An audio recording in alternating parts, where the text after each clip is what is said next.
Le drapeau suisse flotte fièrement au-dessus de la ville de Bienne. Avec lui, nous vous adressons un très cordial bonjour en ce matin de Pentecôte, où nous sommes invités à nous élever quelques instants au-dessus des contingences terrestres et des soucis quotidiens.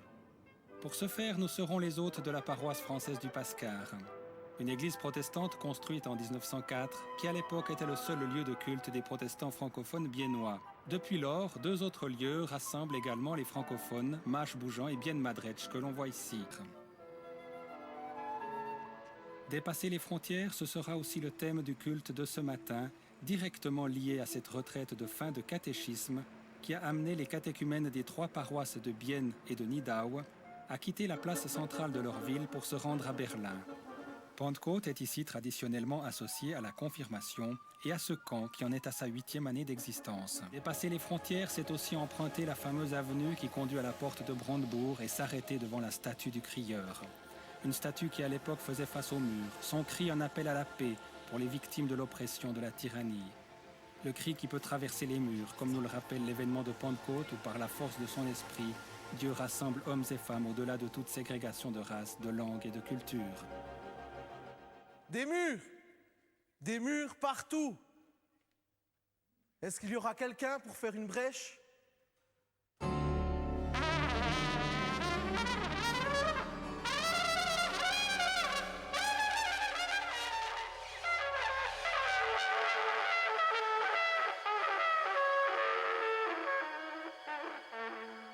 Un cri que nous avons tous entendu, ce cri de l'être humain, victime des murs qui l'étouffent, l'enserrent, l'excluent. Bienvenue à chacune, chacun dans cette Église. Et bienvenue à vous tous qui nous accueillez chez vous pour partager ce culte avec nous. L'événement de Pentecôte déploie toujours ses effets. Nous sommes aujourd'hui ce peuple immense que Dieu rassemble dans la force de son esprit, par-delà toutes les barrières d'origine, de langue, de culture. Le fossé entre les générations s'agrandit. Pourtant, jeunes et moins jeunes, nous sommes tous des chercheurs. Nous suivons tous le chemin de la vie avec nos expériences et nos interrogations. Les grandes questions de la vie, de Dieu, du monde, de la mort nous rassemblent. Alors, bienvenue à vous les adultes et les aînés, et à vous aussi les jeunes, qui avez décidé de creuser ensemble ce matin une brèche pour la vie. Que la grâce et la paix de Dieu notre Père soient avec nous tous, par Jésus-Christ notre Seigneur, dans la communion de l'Esprit Saint. Amen.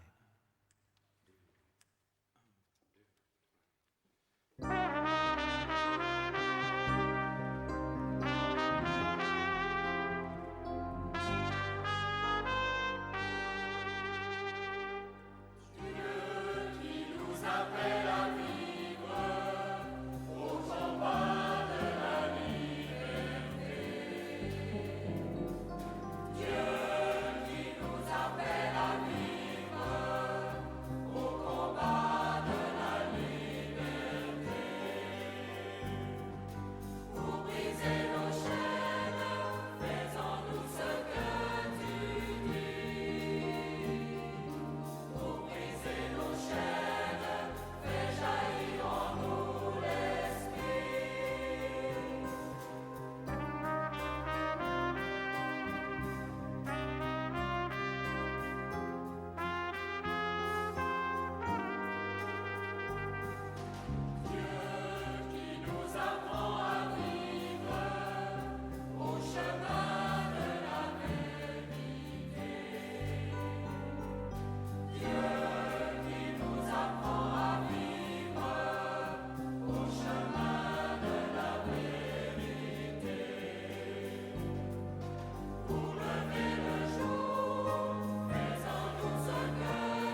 pour la tendresse, l'amour, la confiance, pour la chaleur et l'innocence, pour toutes ces brèches qui nous font vivre, merci. Pour la jeunesse et nos aînés, les découvertes et le partage, pour la famille, pour toutes ces brèches qui nous font vivre, merci. Pour l'humour, les rires, les amis, pour la sagesse et la lumière, pour toutes ces brèches qui nous font vivre, merci. Des rires, des brèches. Tant de murs au lieu de ponts, tant d'indifférence au lieu de gestes d'amour, de repli sur soi au lieu d'élan d'ouverture. Pour tous ces murs qui nous paralysent, pardon. Tant de jalousie, de peur, de colère, tant de souffrance, de violence, de désespoir. Pour tous ces murs qui nous divisent, pardon. Tant d'humiliation et de mépris, de bruit de guerre, de chômage, tant de cupidité, d'enfants maltraités. Pour tous ces murs qui nous détruisent, pardon. C'est ton souffle qui nous traverse, nous renouvelle et libère nos cris. C'est ton souffle qui nous appelle à être des porteurs de ton amour. C'est ton souffle qui nous appelle, nous met debout et nous donne une parole neuve. C'est ton souffle qui nous appelle à remplacer les murs par l'horizon du ciel. Amen.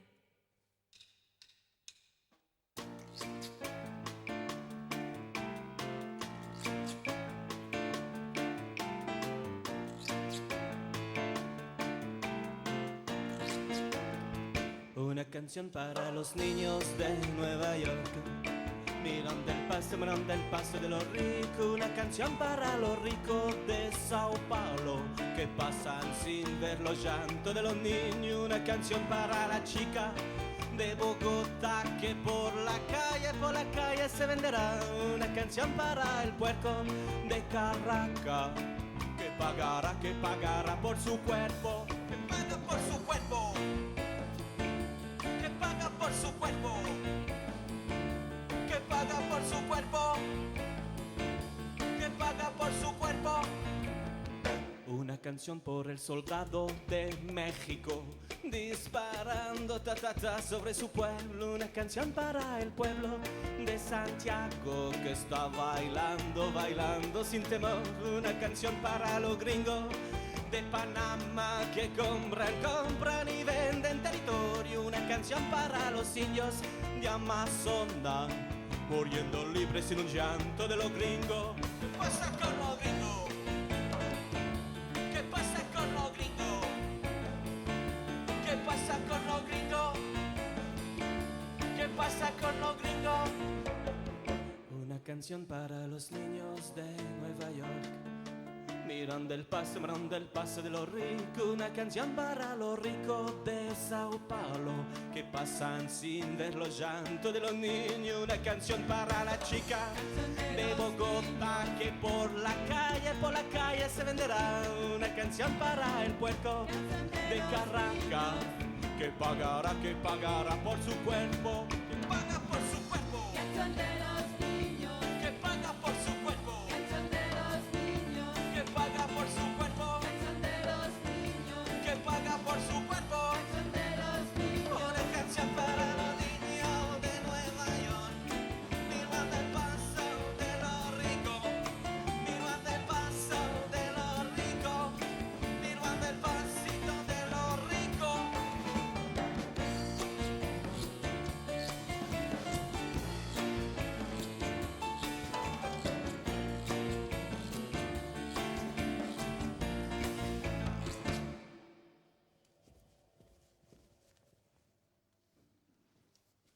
Ah, Jérusalem, j'adore cette ville, même si les Romains y font la loi, et pas toujours très correctement. Il y a plein de gens différents ici, qui viennent de tous les pays. Tenez, rien que dans notre communauté juive. Certains viennent du pays des Parthes, de Médie et d'Élam. On les reconnaît facilement, ceux-là. Ils portent des habits un peu différents, plus amples, plus colorés. Il y a aussi des habitants de Mésopotamie, de Judée et de Cappadoce, même de Libye. Certains ont la peau très foncée, ou au contraire, moins hâlée, comme ceux de Rome. Certains ont les yeux bridés. Ils viennent des lointaines provinces d'Asie, aux noms étranges qui font rêver. J'en connais même un qui est originaire d'Arabie. Ce n'est pas facile de se comprendre entre juifs. On parle tellement de langues. Parfois, il ne nous reste que les gestes, surtout au marché. On se débrouille. Mais vous avez déjà essayé de mimer un pamplemousse, vous? Mais revenons à mon histoire. Donc, ce matin, je me suis levée tôt pour aller acheter des légumes au marché. Normalement, à 7 heures, tout est calme. Mais là, il y avait une rumeur. Des voix s'élevaient au loin. Et surtout, des gens allaient, venaient, dans tous les sens. Je me demandais bien ce qui se passait. Soudain, j'ai croisé une de mes amies. Elle m'a tirée par le bras. Elle m'a dit « Viens, viens, tu comprends le grec, toi ?» Surprise, j'ai répondu « Moi, je ne le comprends pas. Tu sais bien que je viens d'Égypte. » Pourtant, j'aimerais tellement parler plein de langues. C'est fantastique de pouvoir comprendre chaque personne, d'où qu'elle vienne, tout naturellement. Mais, tu le sais, c'est impossible. Mon ami a répondu. Eh bien, si, des Galiléens sont arrivés en ville ce matin. Et, je sais, ça va te paraître impossible, mais ils parlent toutes les langues de notre communauté. Mais qu'est-ce qu'elle me racontait? Mais déjà, elle m'entraînait dans la foule et elle a continué à m'expliquer. Des disciples de Jésus sont arrivés. Tu sais, Jésus de Nazareth.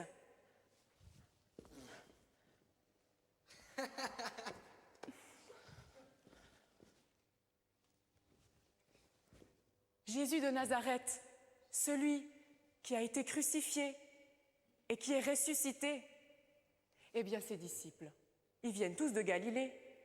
Normalement, on n'y comprend rien à leur langue. Mais là, moi, je comprenais. Écoute, en voici un. Il raconte ce qu'il a vécu. Dans la foule, j'ai vu un demi-cercle qui s'était créé autour d'un homme qui parlait avec enthousiasme. Toute la foule écoutait, impressionnée. On était assis dans une maison ce matin. On était rassurés d'être tous ensemble. On se sentait en sécurité, entre nos murs. Soudain, on a entendu un bruit qui est venu du ciel. Un vent violent s'est mis à souffler. Le souffle a rempli toute la maison. Quelle peur, quelle bousculade! On croyait que tout allait s'écrouler.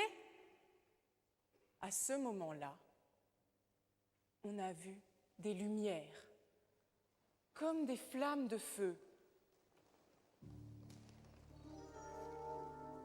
Elles se sont posées sur chacun d'entre nous.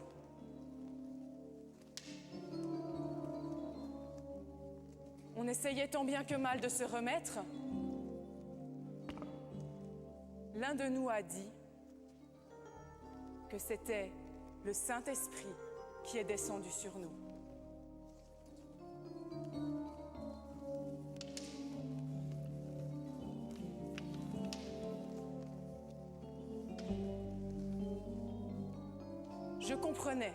Je comprenais ce que cet homme me disait, et pourtant, je ne parlais pas sa langue. À côté de moi, les gens de Judée, de Cappadoce et d'ailleurs, ils comprenaient aussi. Dans la foule, d'autres Galiléens parlaient, et à chaque fois, la foule comprenait. Quand j'ai parlé avec quelques amis de cette histoire, Certains ont ri. Ces Galiléens, ils devaient sûrement être ivres. Mais moi j'étais là, je les ai vus, je les ai entendus. Et je sais que ce n'était pas ça. L'Esprit Saint était là.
Ce jour-là, Dieu a quitté son ciel pour descendre au cœur de notre vie. Il est venu habiter nos cris. Il les a transformés en une parole de vie qui transperce les murs et qui ouvre l'avenir.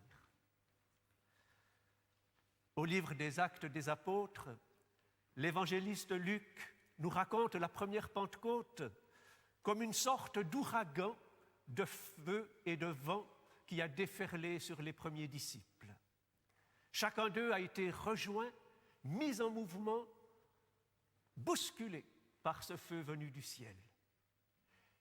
Et c'était nécessaire de les bousculer, semble-t-il. Car, dit l'évangéliste, ils étaient assis dans la maison. Ils étaient assis, à l'abri, cachés derrière leurs murs, bien au chaud dans leur cercle privé. Ils étaient assis comme nous le sommes parfois sur notre vie, quand nous nous effrayons de tout ce qui pourrait nous déranger.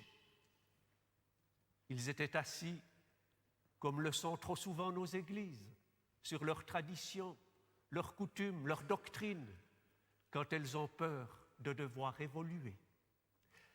le souffle de Pentecôte s'est emparé d'eux, les a mis debout et les a poussés dehors, à la rencontre des autres, à la rencontre du monde.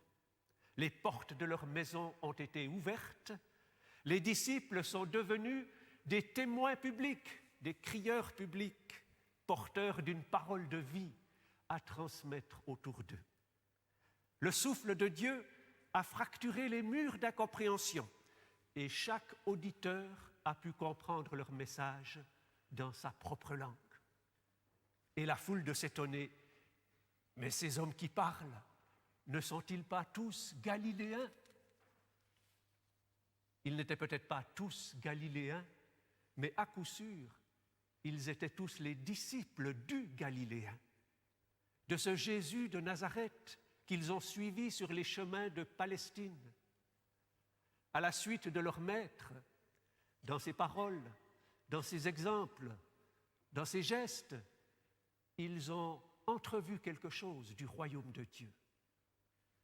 Mais vous savez comment leur compagnonnage avec Jésus s'est terminé? Par le cri d'un crucifié, trahi par ses proches et abandonné de Dieu. Dans l'événement de Pentecôte, Dieu les reprend à son service, ses disciples. L'affaire Jésus continue pour eux et va désormais continuer à travers eux. Elle mobilisera leur engagement et celui de leurs successeurs.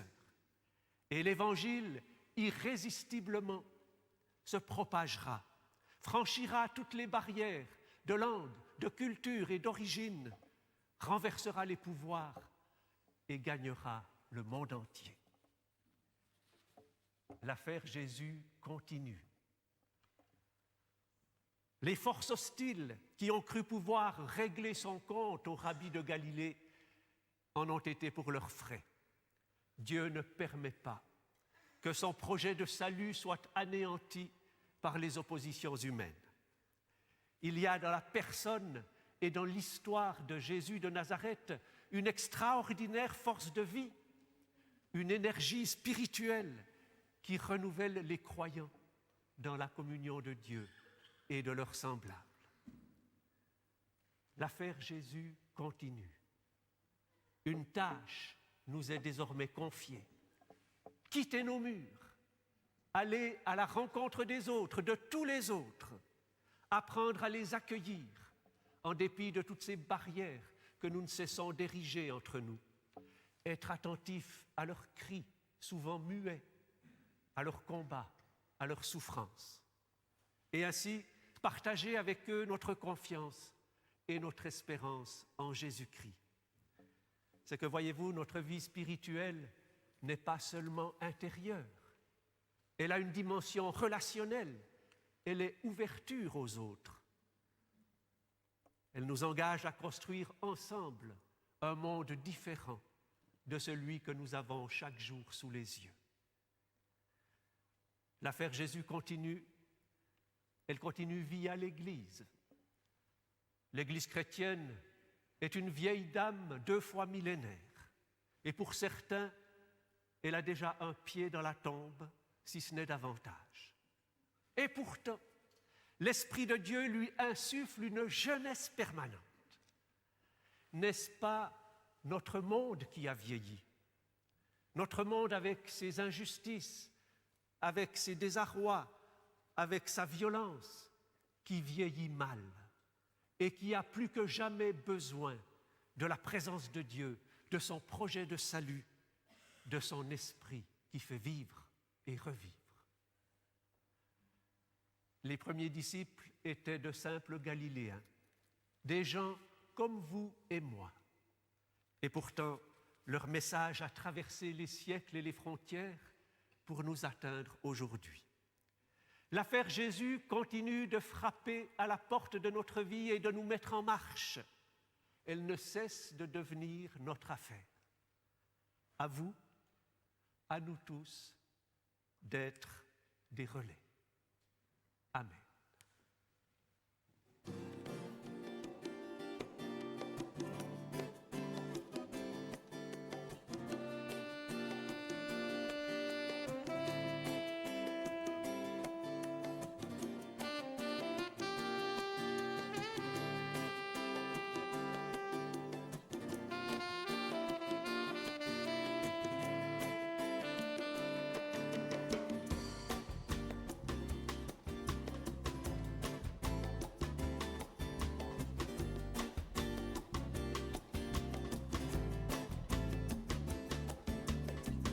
Curaçao de bacalao, Curaçao de bacalao, Curaçao de bacalao, Curaçao de bacalao.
À quoi bon crier? À quoi bon parler même? Les humains n'apprennent jamais rien. Tu sais, j'ai tellement rêvé que mon cri fasse tomber ce mur très vite. Et pourtant, il a tenu si longtemps. Et maintenant qu'il est tombé, d'autres s'élèvent. À quoi bon crier? C'est vrai, quand je regarde notre monde, je vois des murs. Le mur de Berlin, celui dont tu te souviens, c'était le mur de la honte. Le mur de Palestine, c'est celui de la peur. Il fait honte aussi, remarque. Et puis, le projet de mur des États-Unis sur la frontière avec le Mexique pour empêcher l'immigration clandestine. Si j'ajoute tous les murs de pouvoir et d'armes, le tableau n'est pas réjouissant. Tu vois, c'est ce que je dis. Malgré toutes les philosophies, toutes les religions du monde, cet Esprit Saint que Dieu a envoyé se cogne encore contre des murs. Tellement de gens ici-bas n'ont plus de souffle pour crier. Aujourd'hui, le grand vent de la Pentecôte, il est tombé. Malgré tout, je ne crois pas. Je suis sûre qu'aujourd'hui encore, le souffle de Dieu est en mouvement dans le monde, parmi nous. Oh, il ne fait pas tomber de grandes murailles. Il ne met pas forcément le feu sur son passage. Il se glisse dans toutes les failles possibles, dans les recoins les plus inattendus. Il appelle tous ceux qui résistent et qui croient qu'un monde meilleur est encore possible. Tout dépend des lunettes que tu choisis de mettre pour regarder autour de toi, tu sais. Toi, tu choisis les lunettes roses. Tu vis dans l'illusion. Moi, je suis réaliste. J'ai trop vu de ciment gris. Là, tu baisses les bras. Dieu nous appelle à nous mettre à l'ouvrage, pas à renoncer. Il nous demande de faire en sorte que son souffle, son esprit puisse circuler toujours plus loin et toujours plus librement. Lui, il propose son aide pour avancer. Si tu gardes de l'espace en toi au lieu de te bloquer, alors il pourra passer, te relever, te donner un cri tout neuf, une parole d'espérance cette fois. Pour le moment, j'ai la gorge serrée. J'ai vu tant de gens prier, même crier à Dieu sans recevoir de réponse. Mais peut-être que l'esprit de Pentecôte est toujours actif. Aujourd'hui, Dieu est plus discret que lors d'événements comme la Pentecôte biblique. Il a besoin de nous, de nos gestes, de nos mots, de notre vie pour que son souffle de vie puisse être transmis. Si chacun se met au travail pour gratter, limer, user les murs qui séparent les gens, alors il y aura de plus en plus de brèches. L'esprit de vie pourra se faufiler et faire éclater certains murs, j'en suis sûre. Mais en fait, je pense que tout ça commence avec toi, avec nous. Tu peux t'attaquer à tes propres murs intérieurs, et moi aussi. Nous en avons tous au fond de nous, nos peurs, nos colères, notre amertume. Quand nous refusons de rencontrer l'autre différent, c'est un mur. Chaque fois que nous jugeons quelqu'un sur un simple coup d'œil, nous posons une pierre de plus sur notre mur. Nous croyons nous protéger et nous nous enfermons. Je pourrais continuer la liste. Voilà pourquoi ça vaut la peine de crier. Pour appeler à la paix, à la liberté, en nous et entre nous. L'Esprit de Dieu passe aussi par mes cris. Si nous lui laissons un espace ouvert, même petit, il peut nous faire voir des brèches de lumière dans les murs les plus hauts, ceux contre lesquels nos cris s'écrasent. Le souffle de Dieu, c'est notre espérance, notre volonté, notre consolation. En somme, c'est Dieu lui-même qui tend la main de l'autre côté de chaque brèche pour dire « Viens, ne renonce pas, je suis là. Creuse ta brèche avec tous les gens de bonne volonté et ensemble, nous construirons peu à peu un monde en liberté, un monde où l'amour est toujours en mouvement. »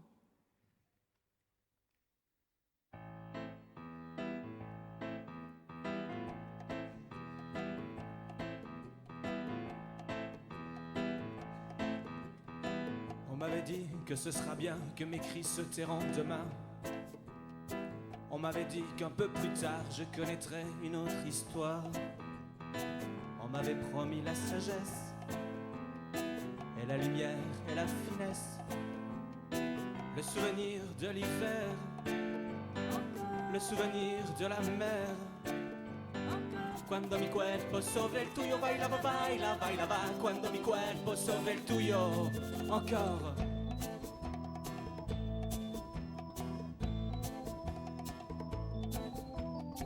On m'avait dit que je pourrais dans quelque temps la retrouver, que ses lèvres ne sécheront pas, que son parfum m'invitera. On m'avait promis tant de choses, de grands jardins et puis des roses, le souvenir des jeux d'enfants et le rire des enfants passage. Quando mi cuerpo sopra il tuyo bailava, baila, bailava. Quando mi cuerpo sopra il tuyo. Encore.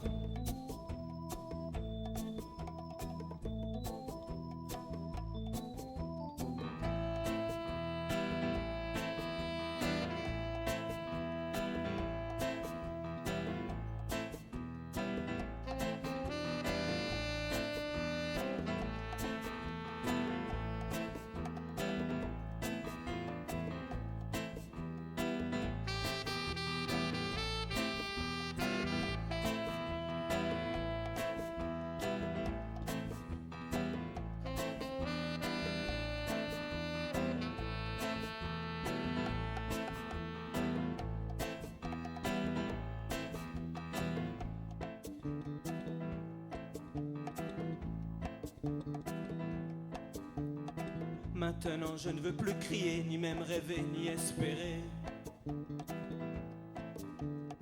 Je veux la paix et le silence, ma vie n'a plus grande importance.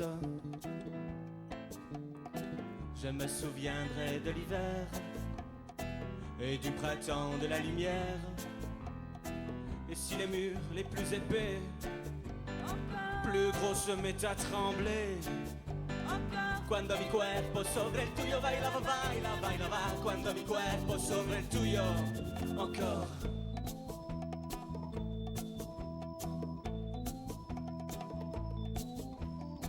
Quando mi cuerpo sopra il tuyo. Encore. Quando mi cuerpo sopra il tuyo.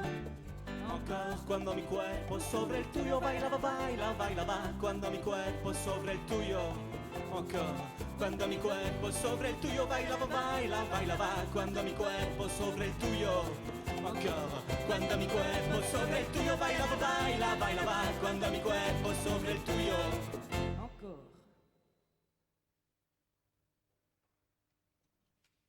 Seigneur, nous pouvons nous mettre au travail pour creuser des brèches dans les murs qui séparent les gens. Et nous pouvons aussi te demander ton aide. Oui, nous te prions pour te demander ton aide. Si souvent, nous rejetons les autres parce qu'ils ont une autre peau, d'autres origines, un visage différent. Rappelle-nous qu'à l'intérieur de chaque homme subsiste le même désir d'amour, le même souffle de vie pour l'éternité. Le même désir d'amour. Apprends-nous à avoir la force de respecter la croyance des autres, que leur Dieu s'appelle Shiva, Allah ou qu'il n'en est pas, et donne aux opprimés et à toutes les personnes qui ne croient plus en rien la chance de trouver leur propre chemin. Trouvez mon chemin. De nos jours, les jeunes ont du mal à trouver un travail. Les parents passent de moins en moins de temps avec leurs enfants. Les personnes âgées sont délaissées par leur famille. Seigneur, nous te demandons aujourd'hui de nous aider à nous soutenir les uns et les autres pour casser ces murs qui retiennent nos voix et nos cris. Casser ces murs. Briser les murs entre les hommes, faire s'effondrer les barrières entre les cultures, les croyances, les idées, les couleurs, Mais, et nos murs à nous, est-ce qu'on y pense? Nous sommes tous stressés, fatigués, à bout de nerfs, à bout de force. Mais est-ce une raison pour faire la tête? Un sourire ne coûte rien, et il peut à lui seul fissurer tant de murs. Dieu, aide-nous à retrouver notre sourire, trop souvent perdu dans les crevasses de nos vies. Et donne-nous le courage d'affronter aussi nos problèmes pour pouvoir mieux accompagner les autres qui en ont. Amen. Amen. Jésus le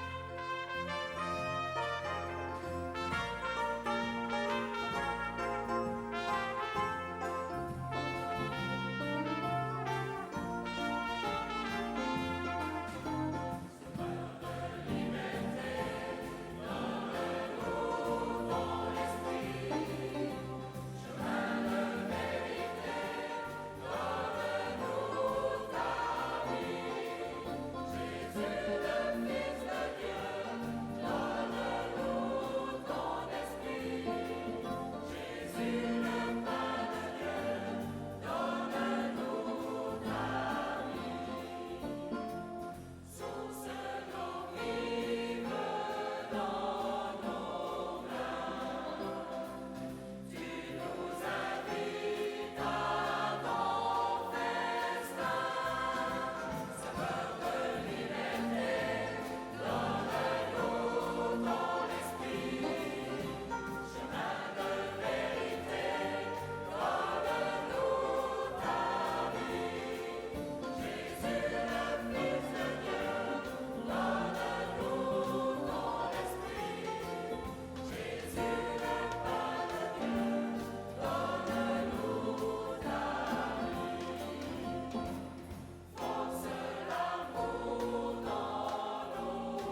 la paix du Christ soit avec vous et que son esprit souffle sur vous. Tournons-nous vers le Seigneur, Dieu de lumière et de vie, souffle d'amour et de paix. J'ai faim, faim de pain. Dès que j'ai un creux, je mange un peu. D'autres n'ont rien pour calmer leur faim. J'ai faim, faim de paix. J'aspire de tout cœur à la paix intérieure. D'autres tremblent de peur et souvent en meurent. J'ai faim, faim de justice. Parfois, je suis égratignée dans ma dignité. D'autres sont écrasés, exclus ou piétinés. J'ai faim, faim d'amour. J'ai la chance d'aimer et d'être aimée chaque jour. D'autres n'ont jamais personne pour les aimer.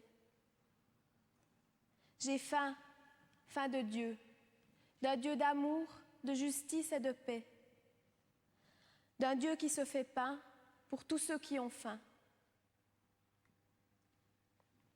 Au pied de ces murs qui résistent, il est vraiment urgent de rappeler ta vie donnée, Seigneur. Urgent de proclamer la force de ta paix sans violence et le pouvoir de l'amour vécu jusqu'à la mort. C'est pourquoi nous luttons pour agrandir les brèches en laissant monter notre cri d'espérance. C'est pourquoi nous chantons déjà, en attendant le monde nouveau, où demain n'aura plus la couleur des murs gris, où l'avenir sera comme les yeux des enfants.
Ce soir-là, veille de sa mort en croix, Jésus réunit ses disciples pour nourrir leur confiance, apaiser leur faim, étancher leur soif.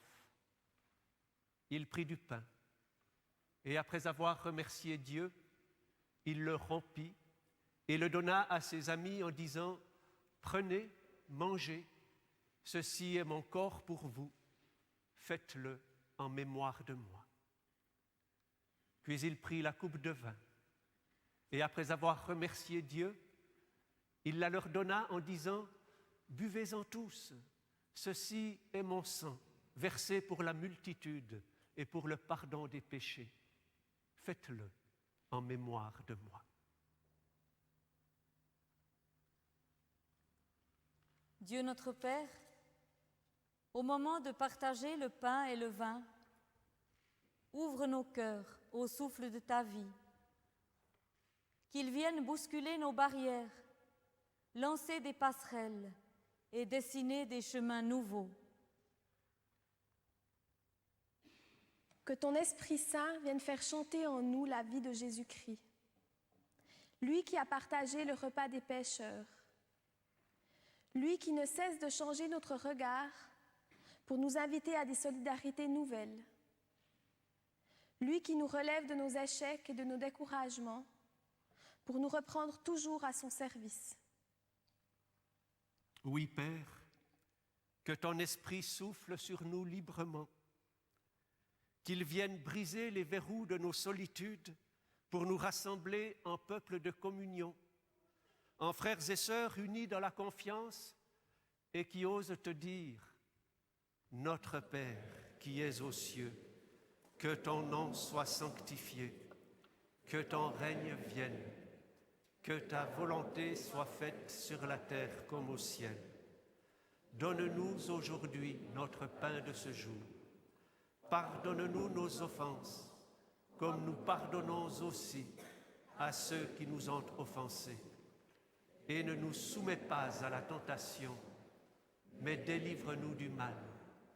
Car c'est à toi qu'appartiennent le règne, la puissance et la gloire, au siècle des siècles. Amen.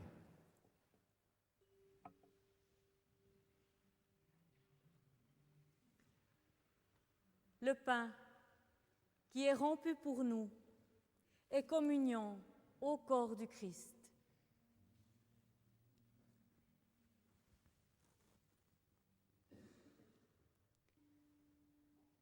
La coupe pour laquelle nous rendons grâce est communion au sang du Christ.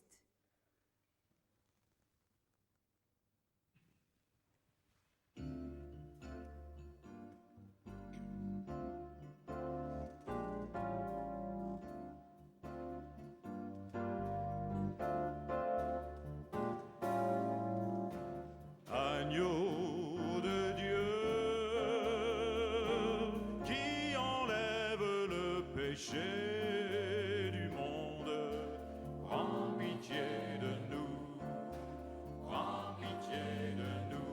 Agneau de Dieu qui enlève le péché du monde, prends pitié de nous, prends pitié de nous. Agneau de Dieu qui enlève le péché du monde, donne-nous la paix, donne-nous la paix, donne-nous la paix.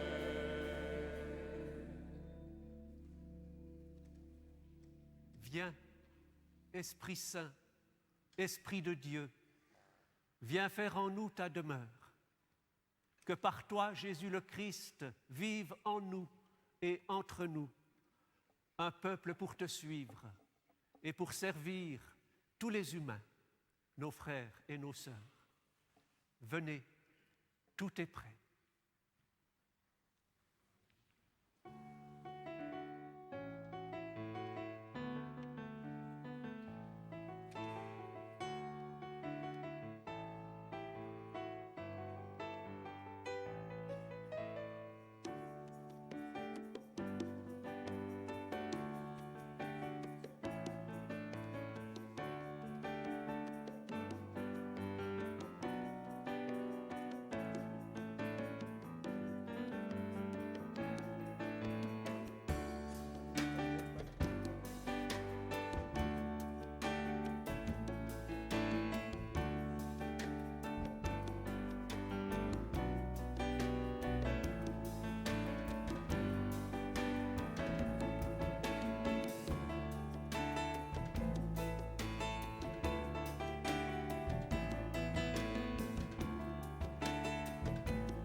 que tu t'en ailles.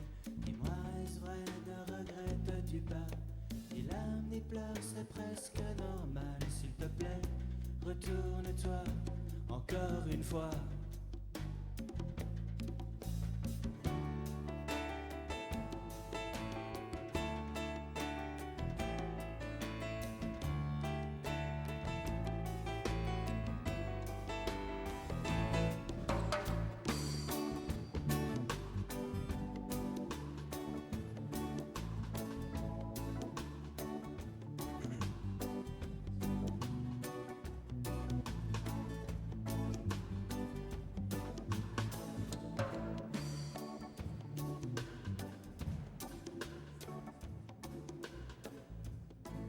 Ce culte de Pentecôte qui se poursuit ici se termine pour vous, amis téléspectateurs de France, de Belgique, d'Italie et de Suisse. Nous espérons que cet esprit de Pentecôte que nous avons tenté de réveiller ce matin vous accompagnera tout au long de cette journée et de la semaine à venir. Si vous voulez partager avec nous vos réflexions sur ce culte, n'hésitez pas à nous écrire à l'adresse culte TSR, case postale 234, CH-1211 Genève 8. Ou plus simplement par internet à l'adresse www.culte-tsr.ch. Sur ce site, vous avez aussi la possibilité de retrouver les textes de ce matin. Que le souffle de Dieu vous chante toute sa tendresse, qu'il vous appelle à remplacer les murs par des espaces ouverts, que le Saint-Esprit vous donne de l'élan et de la force pour vivre chaque jour, et qu'il vous envoie dire au monde l'espérance de l'Évangile. Amen. Le Crieur de Berlin et de Bienne vous souhaite un très bon dimanche.